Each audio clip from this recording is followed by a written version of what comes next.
Последние новости из Туркменистана. Читайте нас в Телеграме и не забудьте подписаться. В Туркменистане, в новом городе Аркадаге, возводится мавзолей для Гурбангулы Бердымухамедова. Строительство сооружения идет параллельно с возведением мечети, работы ведет компания давнего друга Бердымухамедова-старшего Кокаджана Ташлиева. Об этом редакции Туркмен Ньюс сообщил близкий к Государственному комитету строительства источник. По его утверждению, только лишь мечеть обойдется государственному бюджету более чем в $400 миллионов. Стоимость же мавзолея не называется. Источник отмечает, что оба сооружения будут выглядеть роскошно, их украсят драгоценными камнями.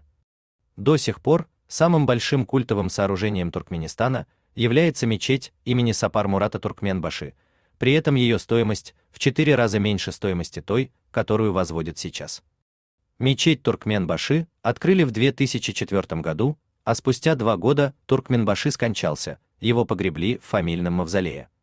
Источник не сообщает название фирмы-подрядчика, строящихся в Аркадаге объектов, но из документов, доступных редакции Туркмен Ньюс, известно, что Ташлиев является соучредителем нескольких фирм, в том числе Алтын Несил. Директором значится его сын Шамухамед Ташлиев. Кокаджан Ташлиев и Гурбангулы Бердымухамедов – давние друзья. В первые годы независимости Кокаджан был министром строительства, позднее хакимом Ашхабада и Ахалского вилаята. В 2000-2001 годах чиновник попал в опалу к Сапар Мурату Ниязову и едва не был приговорен к лишению свободы. Но когда президентом стал его друг Бердымухамедов, тот приблизил Ташлиева ко двору. Туркмен Ньюс неоднократно упоминал фирму Алтын Несил в своих расследованиях. Она вошла в число строителей автобана Ашхабад-Туркменабад. Партнером Алтын Несил по этому проекту стала в частности компания Нусай-Елары, принадлежащая супругу одной из сестер Бердымухамедова-старшего.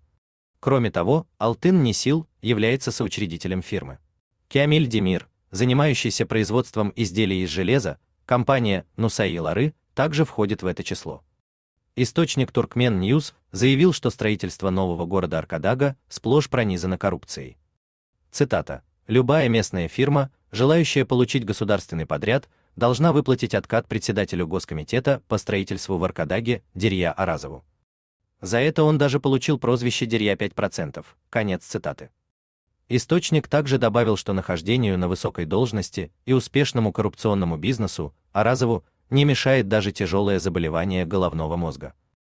Иногда Аразова просто клинит, он забывает многие вещи, сообщил источник. Без положенных 5% получить тендер смог только Кокаджан Ташлиев, как раз на строительство мечети и мавзолея.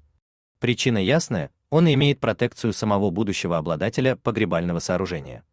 Город Аркадаг был построен с нуля в 2022-2023 годах, уже после того, как Гурбангулы Бердымухамедов передал власть своему сыну Сердару. В настоящее время экс-президент по-прежнему имеет высокий статус.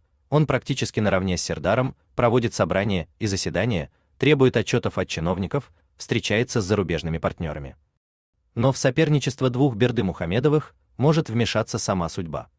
Гурбангулы еще не стар, ему лишь 66 лет, но не исключено, что ухудшение здоровья помешает ему и дальше столь активно конкурировать с собственным сыном.